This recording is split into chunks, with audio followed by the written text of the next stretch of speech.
Hi, welcome back to The Scent Advocate. Tonight we're going to talk about one of my favorite niche houses. The lab is in Amsterdam and distribution occurs out of Milan, Italy, and France. The inspiration is the smell of humanity and intimacy. If you are a fraghead, as they say, can you guess what it is? Francesca Bianchi. Yes, I have about 15 fragrances of hers, and they are most definitely best described as the smell of the human form, the smell of intimacy, which is pretty damn amazing. All right, so a little bit about her. She's inspired by the desire to connect, to spark an emotion, to make people feel at home in their own bodies, and to use fragrance as a quick fix to a bad day, which I really like. She has a preference for natural ingredients, but will use synthetics where it makes sense. I respect that, especially since she never uses natural musk and uses cruelty-free alternatives to civet and castoreum. It takes her 6 months to 4 years to formulate and distribute a fragrance. And I think that just is a strong nod to the amount of thought and artistry that goes into each formulation. If you're interested in the ethics behind a brand, which I certainly don't mind, in this case, there is quite a lot of information on the website about corporate integrity, and she does have a code of conduct, or code of ethics, I should say, which really resonates with me as a compliance-focused attorney. So I don't know if any of you have a similar, career bent, but if you do, maybe this resonates with you too. And by the way, I have some notes here, so don't mind me looking down from time to time. If you are not yet a subscriber to the channel, please consider subscribing. I love to talk about niche and indie brands, fragrances that aren't necessarily in the mainstream, but definitely should be. If that interests you, then you should definitely be a regular watcher and a subscriber. Let's jump right in. So the first fragrance I want to talk about tonight is Sex and the Sea. There's a reason for it. So Sex and the Sea is right here, by the way. It is a powdery, fruity, animalic. It's got mimosa, pineapple, iris, myrrh, coconut, immortelle. It's got rose, sandalwood, civet, and vanilla. You can read that yourself. You don't need me to tell you. What do I get out of this? What does it say to me as a person? Soft, tepid water meets kind of powdery in a dry down. It's a salty, dusty kind of powder accord.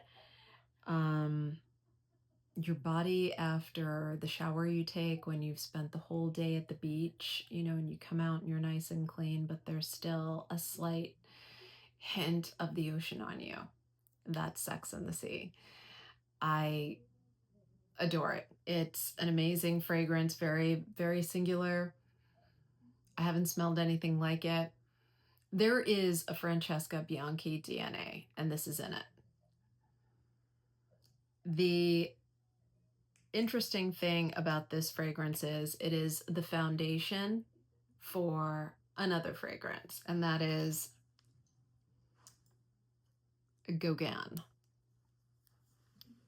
So Gauguin is described on the website as Sex and the Sea. It goes to Polynesia. And who doesn't love that? So it's Sex and the Sea, the notes I just read to you, and the feeling I just described to you. But you add Tahitian gardenia and more coconut oil.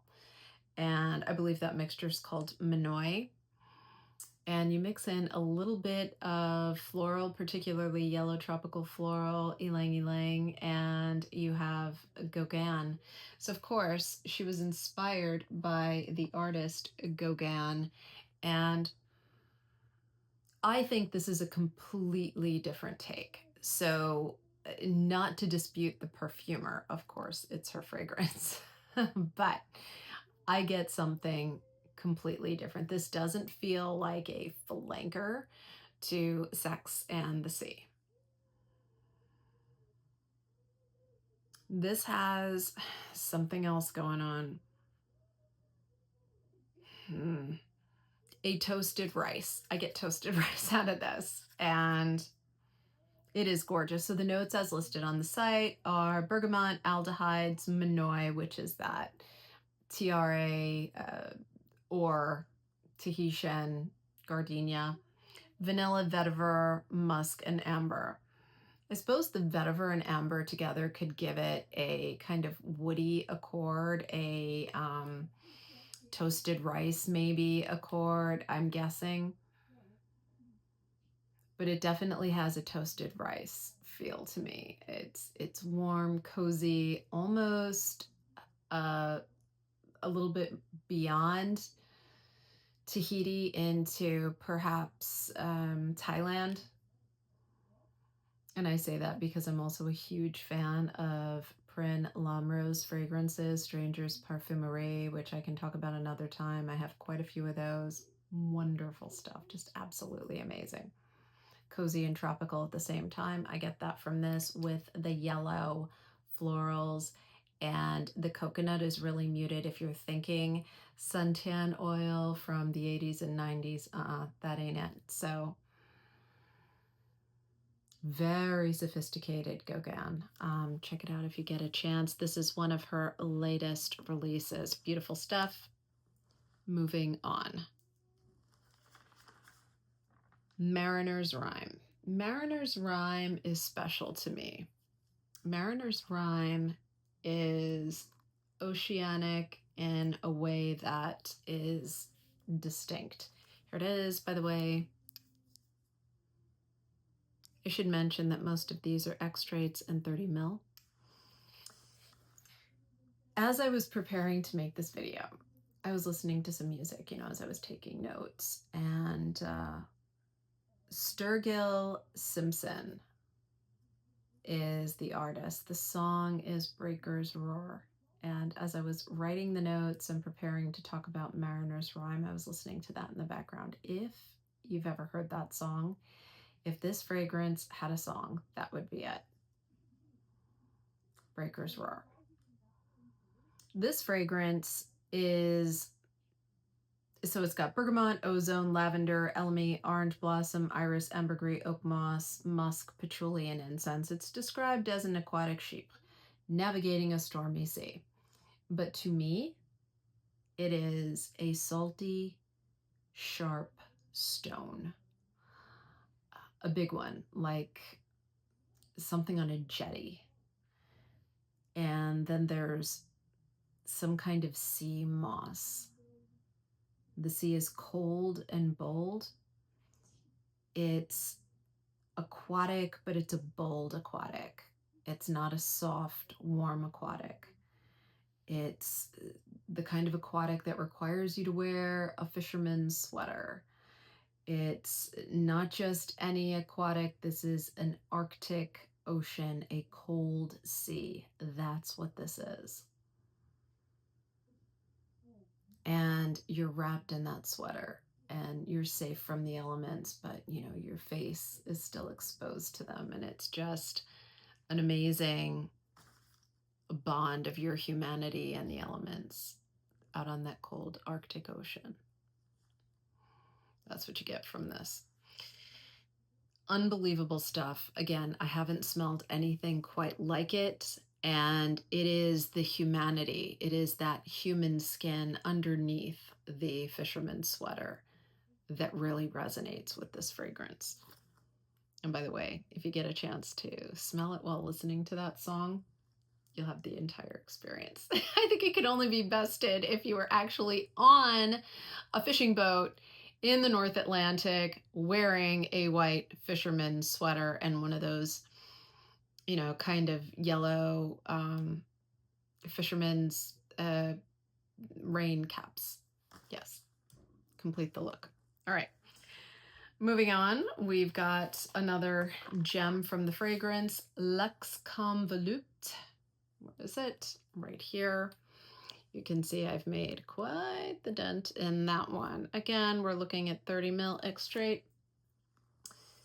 This one is, for me, a young, powdery green fragrance. So it's powder meets green. It's softness meets strength.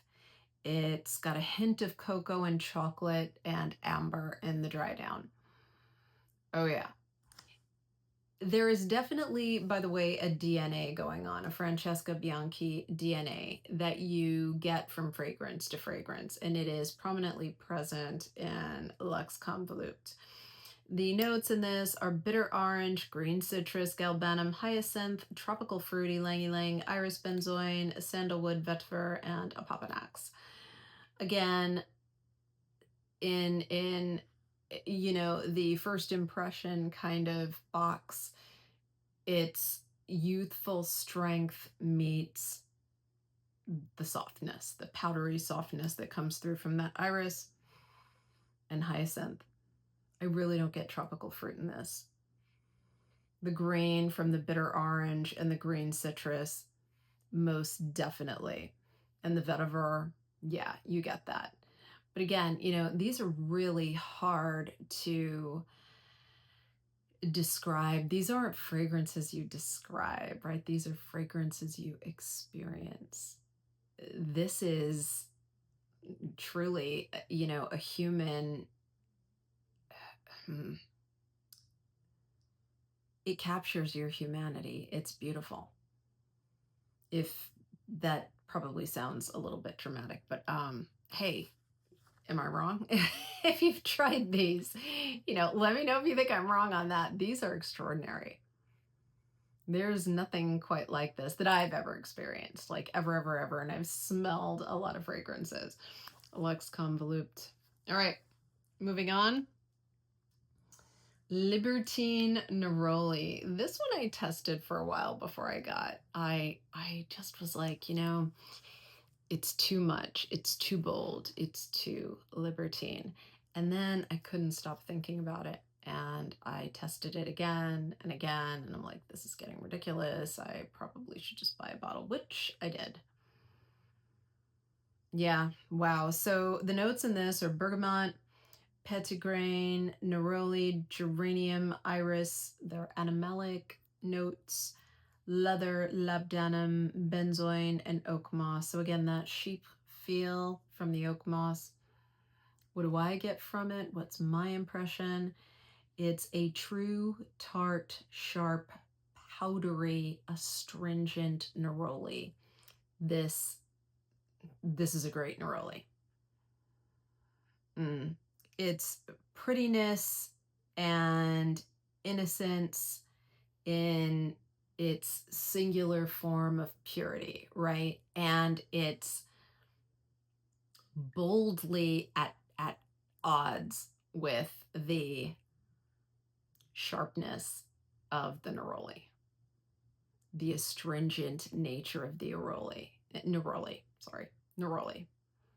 There's a contradiction going on, which I often find is the case in Francesca Bianchi's fragrances. And I think that's just, a nod to the humanity she's trying to capture.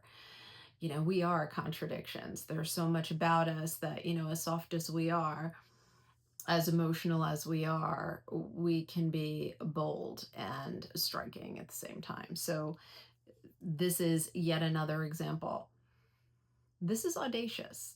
This isn't something that suits everyone. I feel like as fragrances go, if a type A personality had a fragrance, this would be representative of it. Maybe not the only one, but it's one of them. There's a soft side. I have a type A personality, okay? And there's a soft side to me. There's a human side to me. And yet, I'm this bold, loud, non-wallflower. This is the kind of fragrance that works for my personality. Maybe it does for you too. Let me know in the comments. Have you tried this? What do you think? It's audacious. All right. Next, we've got Angel's Dust. This may be the last one I've got on the agenda for tonight. It is, so last but not least. Angel's Dust. Again, a 30 ml, there we go, and an extrait. Which, by the way, means that you need to spray with caution, especially if you are going to work, because you never know if anyone is sensitive to fragrances. You want to be extra careful about that. Oh God, this is so good. Okay, so it's black pepper, allegedly. Black pepper, mimosa, iris, tolu balsam, benzoin, vanilla musk, sandalwood, and rose. This is rose forward. But oh gosh, it's a powdery rose. It's so beautiful. It is a rosy, intimate, warm, human skin kind of fragrance. It's got a sense of wisdom about it, a little bit of faint fruit like papaya. It's not a citrus. It's not sweet enough to be a banana, but it's like a dense tropical fruit that isn't citrus or isn't pineapple. And I know pineapple isn't a citrus, but it's got that quality, that hyper juicy quality. This is not a hyper juicy tropical fruit, so I thought of papaya. Meets a powdery rose. It's lovely. And that powdery rose, I think, gives it an air of wisdom, sophistication. You are not 12 or 20. You're a little bit older. You've lived life, but you're amazing. And that's what this captures. I don't get any black pepper in this. I don't get the balsam. I barely detect any vanilla. The musk, like in most Francesca Bianchi fragrances I've talked about tonight, the musk is muted. The ones I'll talk about in a part 2, if you like the idea of it, or if I don't get any comments at all and I still feel inspired to talk about the rest of the collection. Those have more pronounced musks. These do not. This one as well. It's got a nod to tradition and purity, and yet it's got the intimate note. I think there's something else going on. There's a hint of an animalic in here. I guess it's in that musk. You know, the synthetic musk that she chooses, it's not an ambrette, by the way, at least. It does not smell like ambrette to me. And that's going to be the case with every single one of these fragrances. Whatever synthetic she's using, they're good. These are incredible analogs. So, wow, they blow you away. So this is Angel's Dust by Francesca Bianchi. So I'll stop there for tonight. Let me know in the comments, what have you tried from this house? Are you familiar with this house? Do you want to know more about this house? I think it is incredible, and I don't know how everybody isn't constantly talking about this. Again, this is art in a bottle, and the idea of capturing intimacy and the human form in a fragrance, unbelievable. And this woman does it. It's amazing. All right, so give me a like if you enjoyed the video. If you're not a subscriber, please consider subscribing and leave me a comment. I read each and every one of them and I respond to them. And I'll see you in the next one. Bye.